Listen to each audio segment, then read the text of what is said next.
여러분들이 정치적인 사람이야 라는 말을 한 적이 있습니까? 누군가를 향해서.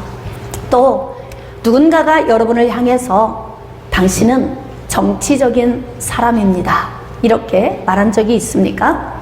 여러분, 우리가 인생을 살아가는 동안 정치적인 요인이 반드시 필요합니다. 가정 안에서도 정치를 잘하는 사람이 있어요. 부부간의 관계성 속에서도 정치를 잘하는 사람이 있습니다. 또 직장 안에서도 정치를 잘하는 사람이 있죠. 여러분이 맡겨준 사명을 감당함에 있어서도 정치를 잘하는 사람이 있습니다. 반드시 우리는 정치적인 요인이 필요하지만 이 요인이 선한 방향을 향해 있어야 합니다. 그런데 우리가 이 땅을 살아가는 동안 이 정치적인 요인이 선한 방향만 있으면 참 좋은데 악한 방향의 정치적인 사람도 있다는 것입니다. 자, 오늘은 악한 방향의 정치적인 성향을 통해서 공격해 오는 문제에 대해 오늘 기록된 말씀을 통해서 함께 은혜를 나누도록 하겠습니다. 여러분, 오늘 제가 전할 이 말씀의 본문의 배경은 여로보암 시대에 있었던 이야기입니다. 여로보암은 남북이 분열되고 북이스라엘의 첫 번째 왕으로 하나님께 세움받은 사람입니다. 그런데 여로보암은 금송아지를 만들어서 베델과 단에 이 송아지를 세워놓고 이스라엘 백성들로 하여금 우상을 숭배하게 만든 사람입니다. 그래서 성경에서는 아주 악한 길로 간 사람의 모델로 여로보암을 이야기를 합니다. 여러분, 여로보암이 베델에서 금송아지를 세워놓고 제단에 분향을 하고 있습니다. 자, 이 악한 행위를 보시면서 하나님께서 남유다에서 선지자를 보냈습니다. 선지자가 도착을 해서 예언의 말씀을 선포합니다. 자, 그 선포된 예언의 말씀이 여러분 열왕기상 13장 2절 말씀에 기록되어 있습니다. 자, 우리 2장 말씀 큰 소리로 합독하시겠습니다. 시작. 하나님의 사람이 제단을 향하여 여호와의 말씀으로 외쳐 이르되 제단아 제단아 여호와께서 이와 같이 말씀하시기를 다윗의 집에 요시아라 이름하는 아들을 낳으리니 그가 내 위에 분향하는 산당 제사장을 내 위에서 제물로 바칠 것이요 또 사람의 뼈를 내 위에서 사르리라 하셨느니라 하고, 금송아지를 만들어 분향하고 있는 여로보암을 향하여서 주신 이 예언의 말씀이 언제 성취가 되어졌냐면 300년 후에 남유다의 16번째 왕인 요시아 왕을 통해서 성취가 이루어집니다. 자, 남유다에서 온 이 선지자가 하나님의 말씀을 선포할 때에 제단이 갈라지고 그 안에 있던 재가 쏟아졌습니다. 이 광경을 지켜보던 여로보암이 손을 펴서 저자를 잡으라 이렇게 선포한 거예요. 그런데 갑자기 이 손이 말랐어요. 그래서 이 손을 다시 거둘 수가 없는 것입니다. 굳어버린 거예요. 그러자 이 선지자를 향해서 다시 하나님께 은혜를 구하기를 요구하니까 하나님께서 그의 손을 다시 거두게 하셨습니다. 자, 이 일이 있은 후에 여로보암이 남유다 선지자에게 권유합니다. 우리 집으로 가자. 내가 너에게 재물을 주겠다. 그런데 이때 남유다에서 온 선지자가 이렇게 이야기합니다. 난 당신과 같이 가지 않습니다.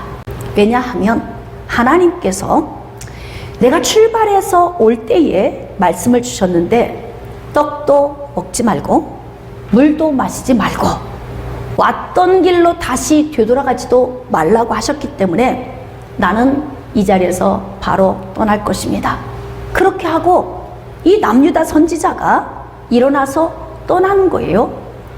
자, 그런데 지금 여로보암이 송아지 형상을 놓고 그 앞에서 제단을 쌓고 있을 때에 함께 있었던 백성들이 있었습니다. 그 가운데에서 베델 지역에 늙은 선지자의 아들들이 있었습니다. 자, 그러면 이 늙은 선지자의 가정의 영적인 상태를 우리가 좀 알 수 있죠. 자녀들이 송아지 우상을 놓고 제단을 쌓는 곳에 가서 그곳에 가서 예배를 드렸다. 그러면 늙은 선지자의 영적인 상태도 그의 가정 안에 있는 모든 가족들의 영적 상태도 불을 보듯 뻔합니다. 이 자녀들이 그곳에서 그 광경을 다 지켜보고 집에 돌아가서 늙은 선지자인 아버지에게 이야기를 합니다. 아버지, 우리가 오늘 베델에 가서 제단을 쌓고 있는데 남유다에서 선지자가 왔었습니다. 그런데 그 선지자가 떡도 먹지 않고 물도 마시지 않고 왕의 권유를 거절하고 왔던 길이 아닌 다른 코스로 내려가는 것을 우리가 보았습니다. 이 이야기를 늙은 선지자에게 한 것입니다.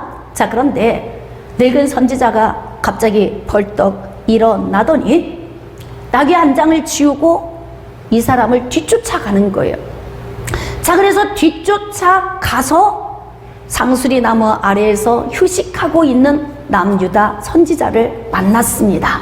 자, 왜 늙은 선지자가 남유다 선지자에게 갔을까요? 이제 말씀으로 우리가 좀 나가도록 하겠습니다. 자, 열왕기상 13장 14절입니다. 하나님의 사람을 뒤따라가서 상수리 나무 아래에 앉은 것을 보고 이르되 그대가 유다에서 온 하나님의 사람이냐? 자, 늙은 선지자가 묻는 거예요. 자, 대답하되 그러하다. 그가 그 사람에게 이르되 나와 함께 집으로 가서 떡을 먹으라. 자, 여러분, 이러한 권유를 할 때에 우리 같으면 어떻게 할까요? 여러분, 남유다에서 베델까지 왔습니다. 그리고 하나님의 말씀을 선포하고 돌아가는데 허기집니다. 그렇다고 어디에 들어가서 마땅히 먹을 것도 없습니다. 자, 이럴 때 늙은 선지자가 와서 우리 집에 가서 식사하자. 이럴 때 나 같으면 어떡할까요? 그럽시다. 지금 안 그래도 출출하고 허기졌는데 그렇게 합시다. 우리 같으면 그렇게 이야기를 할 거예요. 자, 그런데 이 남유다에서 온 선지자가 대답하되 나는 그대와 함께 돌아가지도 못하겠고 그대와 함께 들어가지도 못하겠으며 내가 이곳에서 그대와 함께 떡도 먹지 않고 물도 마시지 아니하리니 굉장히 완강하죠. 여러분, 하나님이 주신 말씀을 남유다에서 온 선지자가 붙들고 사는 거예요. 이게 말씀을 삶에 적용하는 것입니다. 하나님이 하라면 순종하면 됩니다. 하지 말라고 하면 안 하면 되는 것입니다. 이것이 하나님의 말씀을 적용하며 사는 것입니다. 남유다에서 온 이 선지자가 하나님의 말씀을 순종하기 위해서 지금 몸부림을 치고 있는 것입니다. 자, 17절입니다. 이는 여호와의 말씀이 내게 이르시기를 네가 거기서 떡도 먹지 말고 물도 마시지 말며 또 내가 오던 길로 되돌아가지도 말라 하셨음이로다. 그렇죠. 올 때 하나님의 말씀을 받았어요. 그러면 이 사역을 감당하는 내내 우리가 호흡 다하는 그날까지 사는 동안 하나님의 말씀을 붙들고 삶에 적용하며 사는 것이 최고의 복된 삶입니다. 깨달아지시면 아멘. 그래서 남유다에서 온 선지자가 하나님의 말씀을 붙들고 있는 거예요. 자, 18절입니다. 그가 그 사람에게 이르되 나도 그대와 같은 선지자다. 야, 여기에서 이제 미묘한 좀 분위기가 좀 흐르고 있습니다.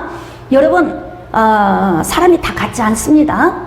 선지자가 다 같지 않아요. 목사가 다 같지 않습니다. 안수 집사님이 다 같지 않아요. 또 권사님, 집사님, 장로님이 다 같지 않습니다. 사람마다 영적 상태가 다 다릅니다. 그 영적 수준도 다르고 믿음도 크기가 다 다릅니다. 그런데 지금 뭐라고 말하냐면 나도 너와 같은 선지자다. 이 이야기 속에 어떤 의미가 들어있냐면 나도 음성 들을 줄 안다. 나도 너만큼 깨어있어 하나님과 교통이 되는 자다. 나도 너만큼 기도하는 사람이야. 지금 이거 진실입니까? 거짓입니까? 거짓이잖아요. 거짓. 그러니까 지금 이 늙은 선지자의 심리적 요인을 우리가 좀 잘 묵상해 보면 아마 이런 마음으로 달려온 것 같아요. 하나님이 베델에 있는 선지자인 나에게 말씀을 안 주시고 멀리 남유다에 있는 선지자에게 말씀을 왜 주셨나? 기왕이면 가까운 곳에 있는 나에게 주시지. 하나님에 대한 섭섭한 마음이 들었을 거예요. 그런데 하나님은 아무에게나 말씀을 주시지 않습니다. 하나님은 거룩한 곳에 임하십니다. 그러니까 그 마음 드는 것 자체가 자기 안에서 하나님을 향한 분노의 마음이 생기는 거예요. 누구처럼? 가인처럼. 하나님의 말씀에 불순종한 거죠. 하나님이 기뻐하시는 피의 제사를 드리지 않은 가인의 제사가 거절될 때, 이때 하나님을 향한 분노의 마음이 있어요. 섭섭함이죠. 자, 그 마음을 동생 아벨을 쳐 죽이는데 쏟아 부은 거예요. 자기의 분노의 마음을. 그래서 가인의 분노는 다른 사람의 문제가 아니라 누구의 문제이다? 자기 자신의 문제이다. 이해가 되십니까? 그러니까 지금 늙은 선지자는 영적으로 깨어있지도 못합니다. 기도 생활도 잘 안 합니다. 말씀을 순종하며 살지도 않습니다. 그리고 베델 제단에 송아지 우상이 있는데 자녀들을 그곳에 보내서 제단을 쌓게 합니다. 그러니까 이 선지자의 영적인 상태는 완전히 불신앙을 가진 사자와 똑같은 그런 상태를 가지고 있는데, 그래도 늙은 선지자지 않습니까? 신앙의 연륜도 있고 관록도 있어서 지역에서 상당히 존경받는 위치에 있는 이 선지자가 배제당하고, 하나님께서 남유다에서 말씀을 주셔서 보낸 그 선지자를 생각할 때에 하나님에 대한 섭섭함, 자기 자신을 바라볼 때 자기 자신 안에 있는 이 분노의 마음, 이것을 어디에 표출하냐면 남유다에서 온 하나님의 선지자에게 표출하는 거예요. 자, 그래서 이 사람이 지금 자기의 이미지 관리를 위해서 나귀의 안장을 지우고 달려온 것입니다. 어찌하든 이 문제를 나에게 영광을 돌려야 돼. 내가 저자보다 낫고 내가 깨어있는 사람이고 내가 하나님의 인정을 더 받는 사람이라는 것을 베델 지역에 있는 사람들에게 보여주고 싶은 욕망이 있었던 것입니다. 자, 그러니까 이렇게 완강하게 말하고 있는 하나님의 선지자에게 나도 당신과 같은 선지자다, 이렇게 하니까 남유다에서 온 선지자가 마음이 조금씩 풀어지겠죠. 긴장감을 풀겠지요. 자, 그러면서 경계심을 늦추게 되지 않겠습니까? 이 모습을 우리가 보면서, 야, 이 늙은 선지자가 정치적인 사람이구나. 어떤 방향으로? 자, 말씀을 좀 봅시다. 18절입니다. 그가 그 사람에게 이르되 나도 그대와 같은 선지자야. 자, 천사가 여호와의 말씀으로 내게 이르기를 그를 내 집으로 데리고 돌아가서 그에게 떡을 먹이고 물을 마시게 하라 하였느니라. 제가 한번 질문하겠습니다. 여러분, 하나님의 말씀은 변하지 않습니다. 하나님은 한번 하신 말씀을 반드시 이루십니다. 그렇다면 지금 하나님이 먹지 말라고 하신 말씀을 받아온 선지자가 다시 늙은 선지자를 통해서 먹으라고 했다면 이게 하나님의 음성이 맞습니까? 잘 고민하셔야 돼요. 여러분, 하나님의 음성을 분별하는 법, 여러분들이 성경을 보면서 잘 아셔야 하는데, 하나님이 먹지 말라, 마시지 말라라고 말씀하셨다면 누군가를 통해서 다시 먹어라 이 말씀 안 주십니다. 그러니까 하나님께서 나에게 먹지 말라고 했다면 이 말씀을 생명처럼 지켜야 하는데, 지금 늙은 선지자가 와서 나도 너처럼 같은 영성을 지녔고 나도 깨어있고 나도 하나님과 교통하는 그런 선지자야, 이러니까 경계심을 늦추는 거죠. 그리고 분별하려고 생각지도 않고 분별하지도 않습니다. 하나님의 말씀은 1.1획도 변하지 않기 때문에 하나님의 말씀을 붙들고 사는 것이 복입니다. 그러니까 이때 마음이 흔들리면 안 되는 거예요. 사실 배는 고픕니다. 지금 막 시장기가 돌고 허기가 칩니다. 뭐 돌을 떡으로 만들어서 먹으라면 그렇게라도 할 수 있을 만큼 지금 갈급한 상황인데, 늙은 선지자가 와서 우리 집에 가서 식사하자 이렇게 권유하니까 마음에 갈등이 오는 것입니다. 여러분, 우리를 영적으로 무너뜨리기 위하여서 이렇게 거짓된 방향으로 정치적인 사람을 마귀가 투입시킬 수 있어요. 이때 우리는 하나님의 말씀을 붙들고 흔들리지 않아야 합니다. 요동치지 않아야 합니다. 잘 갈대처럼, 바람에 흔들리는 갈대처럼 마음이 늘 이렇게 흔들리면 우리가 하나님의 은혜 밖으로 이탈될 수 있다는 것입니다. 자, 그래서 하나님의 말씀을 붙들어야 하는데 지금 늙은 선지자가 하나님이 먹으라고 하셨어. 그러면 하나님은 절대로 하나님의 말씀을 바꾸시지 않으니까 뿌리치고 돌아가야 하는데, 자, 여기에서 그 선지자가 이렇게 왔던 목적이 뭐냐면 그 사람을 속임이라. 그러니까 지금 늙은 선지자가 선포한 이 말은 자기 이야기이죠. 하나님의 말씀이 아닌 거예요. 선지자라 이름하는 자들이 하나님께로부터 직접 오지 않은 말씀을 선포할 수 있다 없다? 있다. 거짓 선지자들이 있을 수 있다는 거예요. 그래서 우리가 하나님의 말씀을 잘 알고 이 말씀을 기준에 세우고 말씀이 선포될 때 분별할 수 있어야 하는 거예요. 제가 말씀을 통해서 여러분을 똑똑하게 만들려고 몸부림을 치는 이유는 하나님의 말씀에 기준이 없으면 여러분이 무너지기 쉽습니다. 인생을 도둑질 맞고 죽임당하고 멸망당하기 쉽습니다. 그래서 정말 우리가 세상의 지식에서도 알아가야 하지만 하나님의 말씀의 지식에서도 똑똑해져야 한다는 거예요. 깨달아지시면 아멘. 자, 이렇게 늙은 선지자가 와서 자신의 꾸며댄 거짓된 이야기를 해요. 왜 속입니까? 무엇 때문에? 이 사람은 욕망의 사람입니다. 그리고 다른 사람들로 하여금 인정받고 싶은 것입니다. 왜? 지금 베델 지역이 술렁술렁합니다. 왕이 남유다에서 온 선지자에게 예언의 말씀을 들었다. 그리고 그를 대접하려고 했는데 거절하고 갔다. 그 사람 대단한 사람이야. 정말 영성 있는 사람이야. 우리가 보니까 진짜 하나님의 사람 같아. 이런 이야기가 베델에서 술렁거립니다. 그러니까 이 술렁거리는 분위기 가운데서 늙은 선지자가 소외감을 느끼는 거죠. 그리고 그동안 존경을 한 몸에 받았다가 갑자기 나타난 하나님의 선지자를 통해서 자기 위치가 곤란해져 버린 거 아닙니까? 그러니까 나도 깨어있어? 나도 기도하는 사람이야? 나도 하나님과 교통해? 나도 믿음 있는 사람이야? 나도 당신들에게 존경받을 만한 사람이야? 이것을 보여주기 위해서 위선적인 모습으로 속이고 오는 것입니다. 자, 우리가 인생 살면서 나에게 이런 모습으로 접근하는 사람이 있을 수 있다. 또 내가 누군가에게 이렇게 접근할 수 있다는 거예요. 왜? 나의 수치를 가리기 위해서 위선적인 모습으로 악한 방향의 정치적인 요인을 적용하며 살 수 있다는 것입니다. 여러분, 우리가 인생을 사는 동안 이런 사람들과 엮이면 인생이 괜히 힘들어져. 그래서 잘 분별할 수 있어야 돼요. 그러니까 영적으로 우리를 무너뜨리기 위해서 공격하는 사람들에게 여러분이 당하지 않으려면 말씀을 잘 들으시고 말씀을 잘 아셔야 합니다.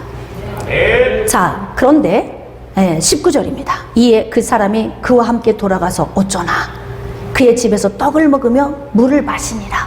안타깝습니다. 응? 끝까지 하나님의 말씀을 붙들어야 하는데 인간의 말에 휘둘려서 유턴하고 돌아가서 먹어버린 거예요. 20절입니다. 그들이 상 앞에 앉아 있을 때에 여호와의 말씀이 그 사람을 데려온 선지자에게 임하니.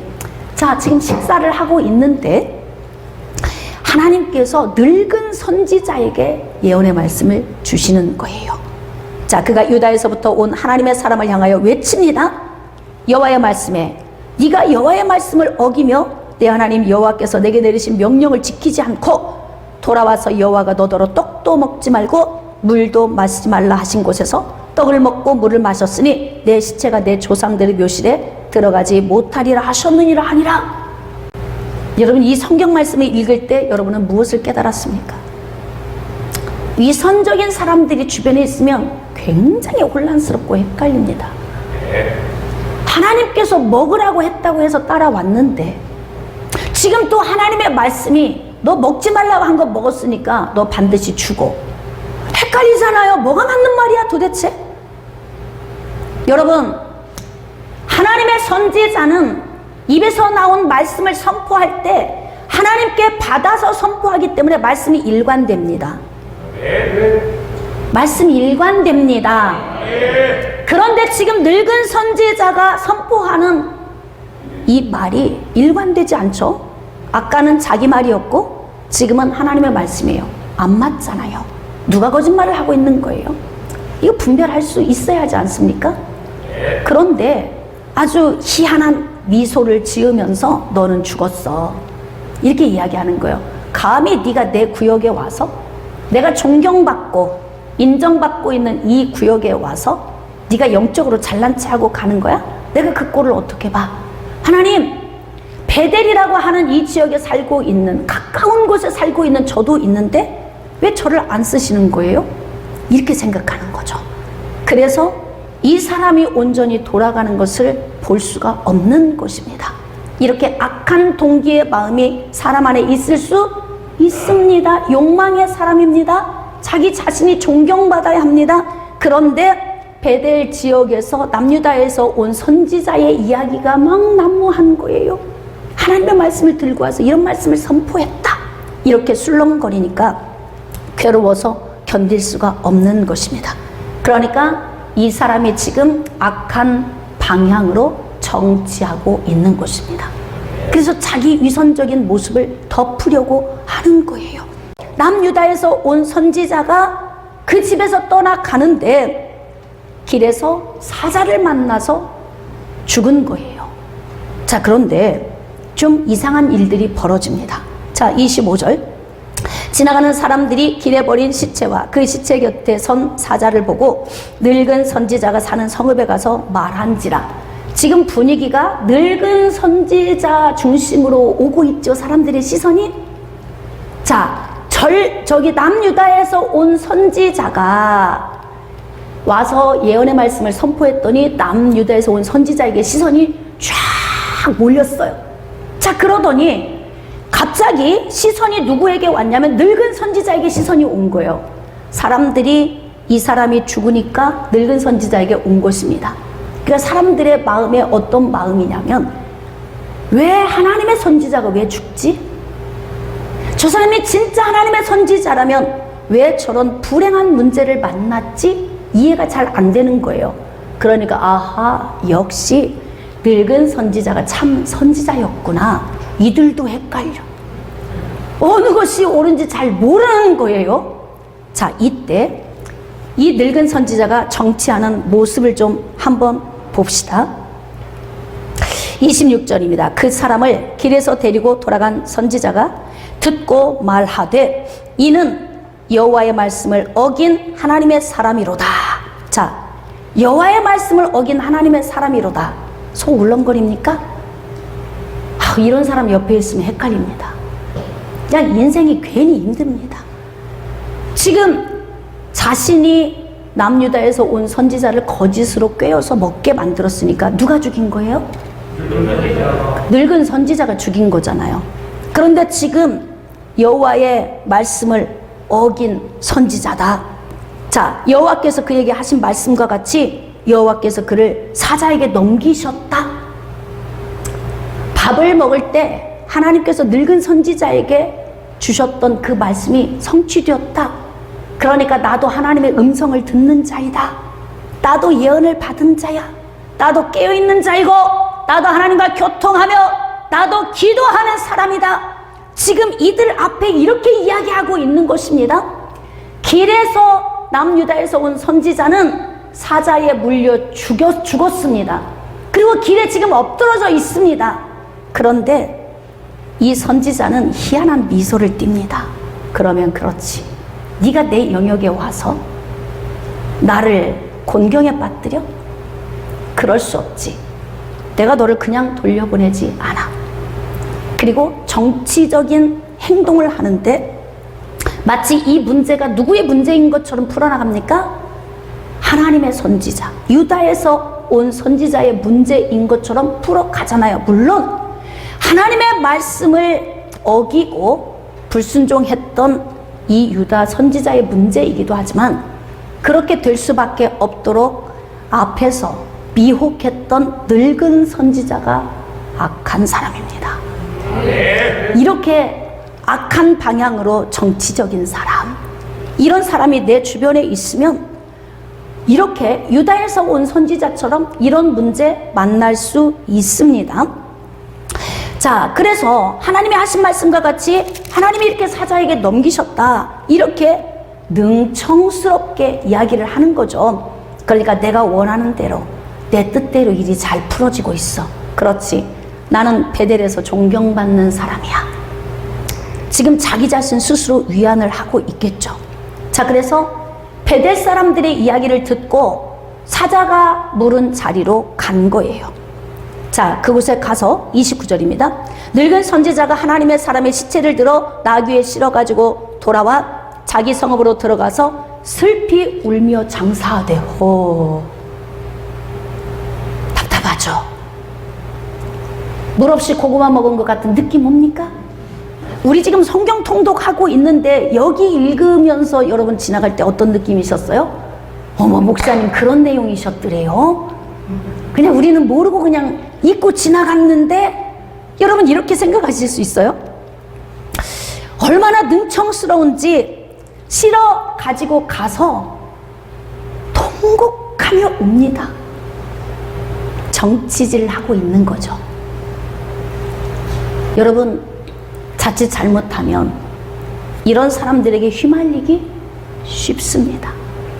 왜냐하면 이런 사람들은 이 보여지는 행동이 너무 멋있거든요. 세상에 지금 하나님의 말씀을 어겨서 저주받아 사자에게 물려 죽임을 당했는데 그런 사람을 데려다가 장례식을 치러주는 그 아름다운 모습, 그리고 그를 위하여 애곡하며 우는 늙은 선지자, 지금 정치적인 사람인 이 늙은 선지자가 하는 이 행동을 보면서, 자 30절, 그의 시체를 자기의 묘실에 두고, 자기 묘실에 두었다잖아요. 오호라 내 형제여 하며 그를 위하여 슬피 우니라. 이게 진실된 눈물일까요? 거짓된 눈물. 거짓된 눈물 흘릴 수 있습니다. 악한 쪽으로 정치적인 사람은 이렇게 정치를 하기도 합니다. 그러니까 우리가 인생 살면서 정신 바짝 차려야 돼요. 영적으로 우리를 공격하기 위해서 하나님의 말씀을 잘못 선포해서 우리를 흔들리게 하거나 아니면 무너지게 하는 이런 요인을 가지고 올 수 있다는 거예요. 그러니까 깨어 있어라, 이렇게 말씀하는 겁니다. 우는 사자같이 돌아다니며 삼킬 자를 찾는 자가 있다. 누가? 마귀가 두루두루 다니며 삼킬 자를 찾고 있기 때문에 이렇게 늙은 선지자같이 깨어있지 못한, 마음이 악한 거짓된 위선적인 사람을 우리 인생에 투입시켜서 우리를 무너뜨릴 수도 있다는 것입니다. 그러니까 우리가 깨어있어야 하는 거예요. 하나님의 말씀을 잘 붙들고 있어야 하는 것입니다. 하나님의 말씀을 잘 알아야 하는 것입니다. 이렇게 슬피 웁니다. 그러면서 베델 지역에서 함께 이 장례식을 치르면서 봐라, 누가 참 선지자인 줄 아느냐, 이렇게 이야기하는 거죠. 이 사람은 하나님의 말씀을 어긴 자이고 저주받은 자이고 하나님에게 버림받은 자이지만 봐라, 내가 참 선지자이니라, 이렇게 지금 정치질을 하고 있다는 것입니다. 자, 31절입니다. 그 사람을 장사한 후에 그가 그 아들들에게 말하여 이르되, 이제 주변 사람들에게는 자기 자신을 다 유선적인 모습을 감출 수 있었는데 아들들은 알고 있잖아요. 아버지가 달려간 걸 알고 있어요. 물론 아버지가 거짓으로 그 사람을 속인 것까지는 알지 못하지만 그래도 늙은 선지자가 양심이 있잖아요. 그러니까 자기 아들들 앞에서도 정치하고 있어요. 자, 아들들에게 말하며 이르되 내가 죽거든 하나님의 사람을 장사한 묘실에 나를 장사하되 내 뼈를 그의 뼈 곁에 두라. 진짜 정치 잘하죠? 완벽하게 잘하죠? 자, 사람은 속을 수 있지만 하나님은 속지 않으십니다. 하나님은 속지 않으십니다. 이렇게 가정 안에서 자녀들에게도 자신의 거짓된 모습을 위장하고 위선적인 삶을 살고 있는 이 늙은 선지자의 모습을 우리가 보면서 악한 방향으로 정치적인 사람, 그런 사람과 함께 우리가 같은 공간에 있다면 우리는 이렇게 속임 당하며 살게 되는 거예요. 32절입니다. 그가 여호와의 말씀으로 베델에 있는 제단을 향하고 또 사마리아 성읍들에 있는 모든 산당을 향하여 외쳐 말한 것이 반드시 이룰 것임이니라. 자, 이렇게 말한 이유가 뭐예요? 이 사람의 뼈 곁에 내 뼈를 두라고 한 이유는 자기 뼈가 보존되기 위한 거예요. 왜 그런 줄 아십니까? 자, 이 선지자가 선포한 말씀이 반드시 이룰 걸 알아요. 그러니까 이 늙은 선지자는 누가 참 선지자라고 지금 말하고 있는 거예요? 유다에서 온 선지자가 참 선지자다. 그가 선포한 것 하나님께 받아온 것이다. 그거 이루어질 걸 안다. 그러니까 내 뼈 그 옆에 묻어줘. 왜냐하면 언젠가는 이 뼈를 파헤쳐서 제단에서 불사를 날이 오기 때문이라는 거예요. 아까 2절 말씀 한번 돌아가 봅시다. 13장 2절.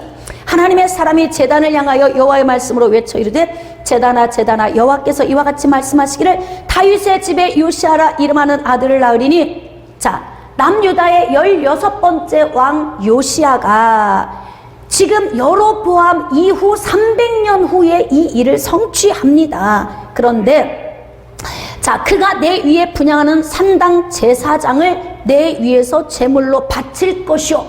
자, 그러니까 지금 늙은 이 선지자, 즉 제사장격인 이 사람이 나중에 어떻게 된다는 거예요? 제단 위에 불살라지게 된다는 거예요. 나중에 후대에 이루어지면 뼈를 추려서 갖다 불사른다는 거죠. 그러니까 송아지 우상을 놓고 제단 앞에서 분향했던 그 제단을 더럽게 한다는 거예요. 하나님께서 무가치하게 만드신다는 것입니다. 근데 어떻게요? 그 사람의 뼈를 내 위에서 사르리라. 이 일을 요시아 왕이 했어요. 그래서 베델의 산당을 무너뜨리고 제단을 무너뜨릴 때에 베델에 있는 무덤을 다 파헤쳐 가지고 그 뼈를 추려서 베델 제단에 가서 그 뼈를 다 사른 거예요. 그래서 그 말씀이 성취된 거죠. 그러니까 이 늙은 선지자는 이 유다에서 온 선지자가 선포한 말씀이 반드시 이루어질 걸 알아요. 왜일까요? 자기가 거짓되니까 저 사람이 참인 걸 아는 거예요. 지금 거짓을 말하고 있는 사람이 자기가 거짓된 걸 알까요? 모를까요? 알죠. 알아요. 악한 방향으로 정치적인 사람 자기가 거짓된 걸 알고 하는 거예요. 의도성을 가지고 하는 겁니다. 왜냐하면 자신이 선하게 보이고 싶은데 악하거든요. 착하게 보이고 싶은데 거짓되거든요. 그러니까 자기 자신을 가장하고 위선적인 삶을 사는 거예요. 그러나 이 죽은 자가 하나님의 말씀을 선포했기 때문에 하나님의 말씀이 반드시 이루어질 거야. 그러니까 자기 뼈가 파헤쳐지지 않게 하기 위해서 어떻게 한 거예요? 이 사람의 뼈 곁에 내 뼈를 두라. 야, 머리가 굉장히 좋은 사람입니다. 그러니까 악한 방향으로 정치적인 사람은 똑똑하지 않고는 할 수가 없어요. 그러니까 정말 똑똑한 사람이 선한 쪽으로 열려 있으면 너무 복인데 똑똑한 사람이 악한 쪽으로 열려 있으면 이렇게 악한 방향으로 정치적인 사람이 되는 거죠.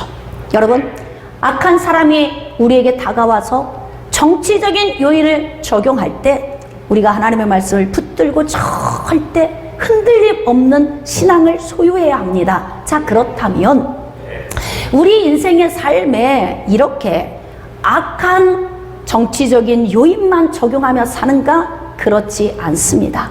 여러분, 인생의 위기를 만났을 때 여러분은 이 위기를 어떻게 모면하십니까? 또 정치적으로 아주 탁월한 사람이 있습니다. 선한 방향으로. 다윗입니다. 자, 사무엘하로 갑시다. 사무엘하 3장. 구약성경 467쪽입니다. 사무엘하 3장 31절입니다.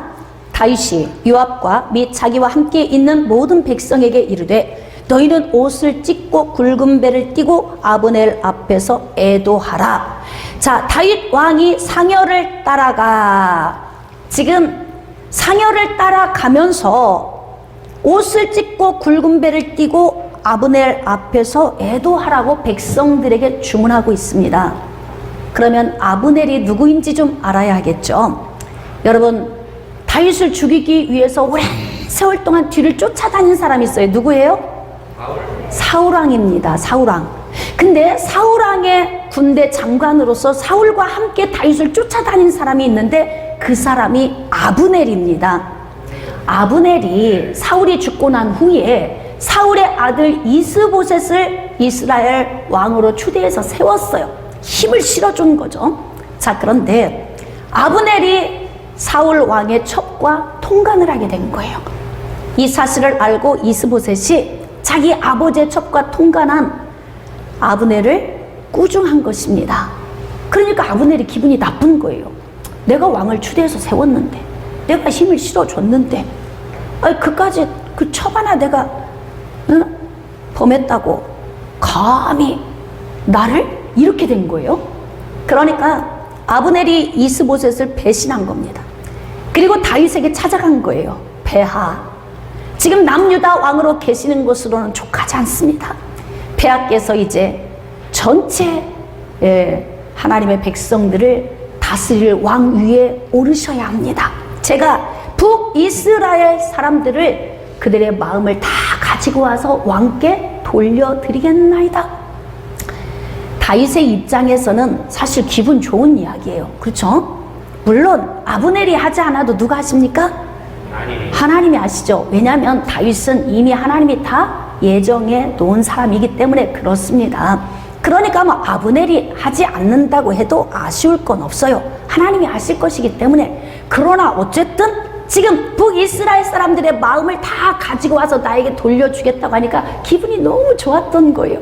그래서 다윗이 아브넬을 굉장히 후하게 대접을 해서 보냈습니다.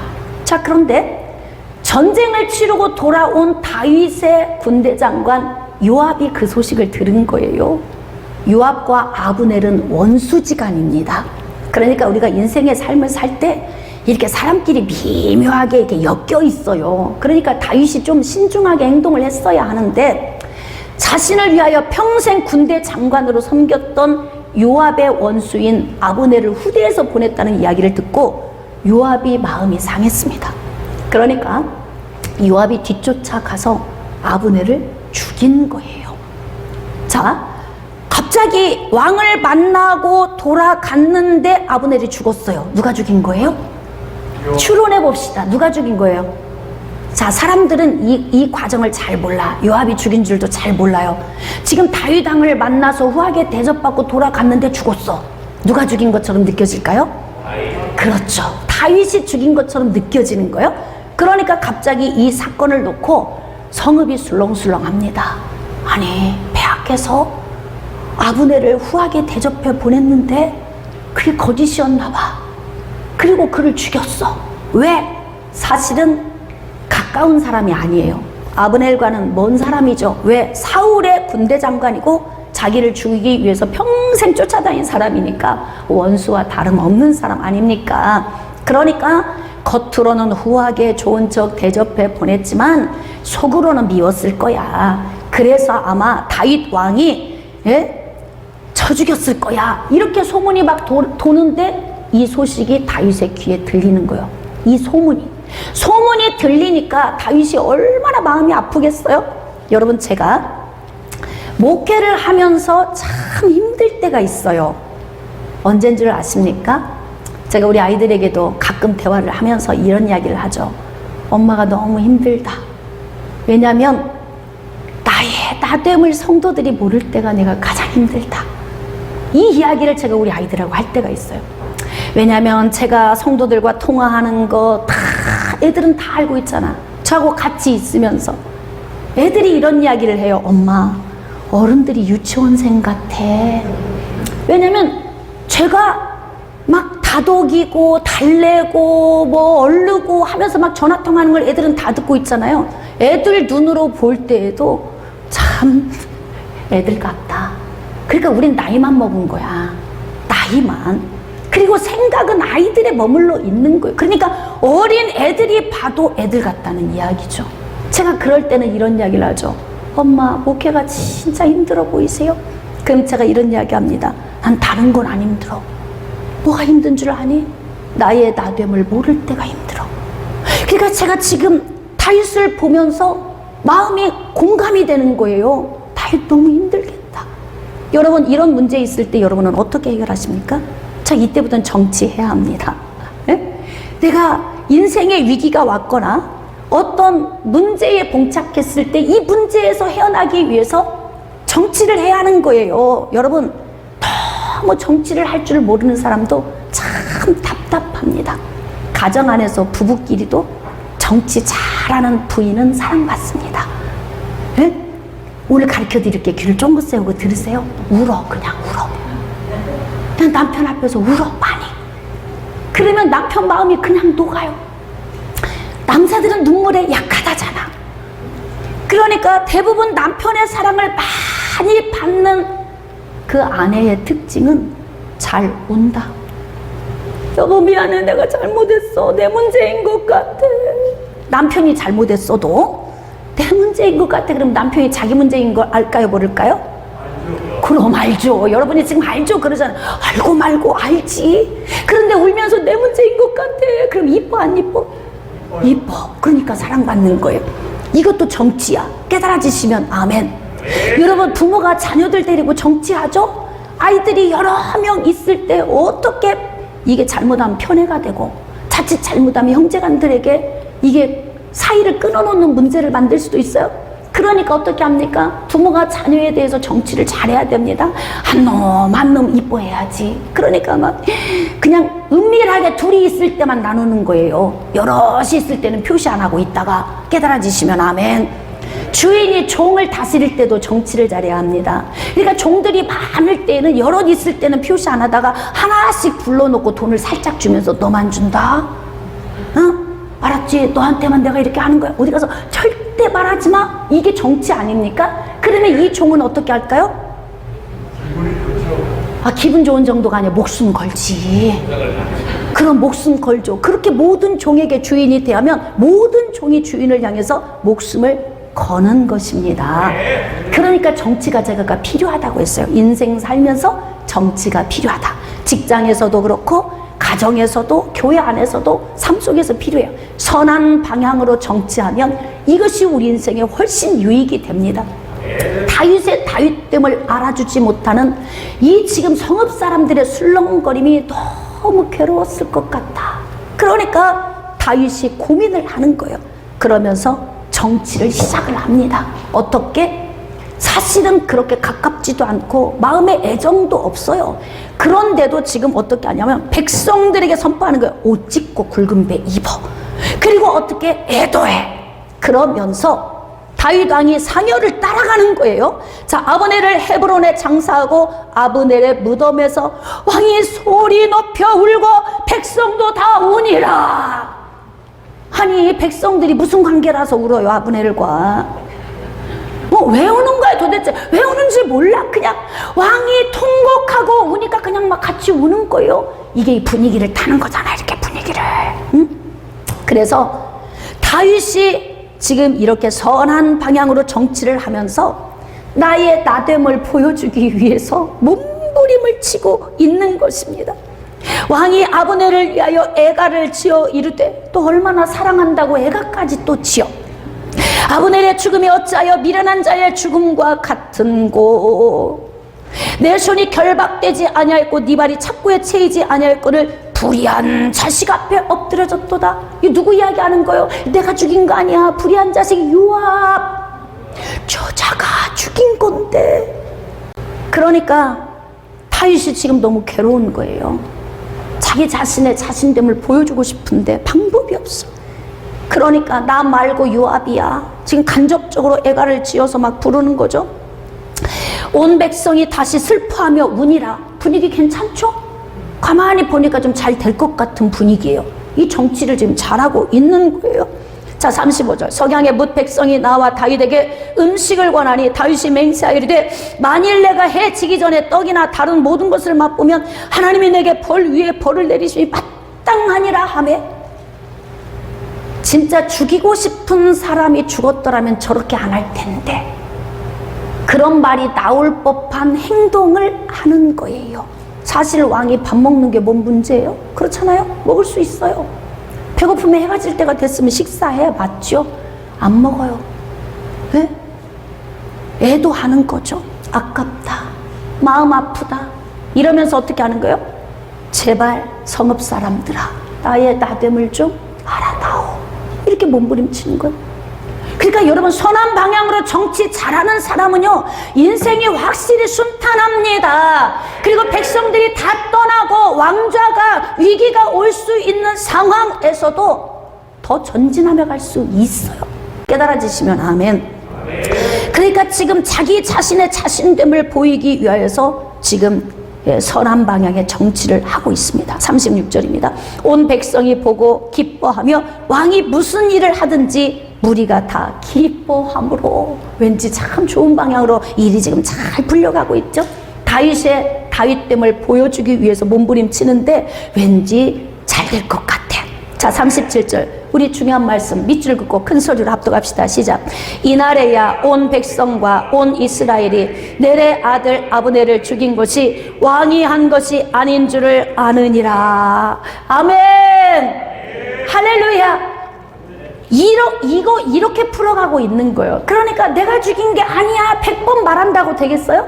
백성들아 아브넬 내가 죽이지 않았다. 다른 사람이 죽였다. 이 말로 해명할 수 없는 분위기. 왜? 지금 막 여론몰이가 돼서 술렁술렁 하는데 여기서는 말로 안 되는 거예요. 그 행동으로 보여주는 거예요. 자, 한번 외칩시다. 말로 안 될 때는 행동으로 보여주자. 그럼 이렇게 통곡하고 울기라도 해야 돼요. 깨달아지시면 아멘. 그래서 선한 방향으로 정치를 잘하면 인생의 위기를 모면할 수 있습니다. 깨달아지시면 아멘. 자, 오늘 좀 말씀을 좀 제가 정리하도록 하겠습니다. 사랑하는 여러분, 인생살이에 정치가 필요합니다. 선한 방향의 정치. 이 정치는 우리 인생의 위기를 모면하게 할 수도 있습니다. 그리고 상상하지 못한 복을 당겨올 수도 있습니다. 그러나 악한 방향의 정치는 다른 사람을 무너뜨리게 하고 자기 자신도 위선적인 삶을 살 수밖에 없는 문제를 발생시킬 수 있습니다. 자, 여러분들은 어떠한 삶을 살아가시겠습니까? 선택은 여러분의 몫입니다.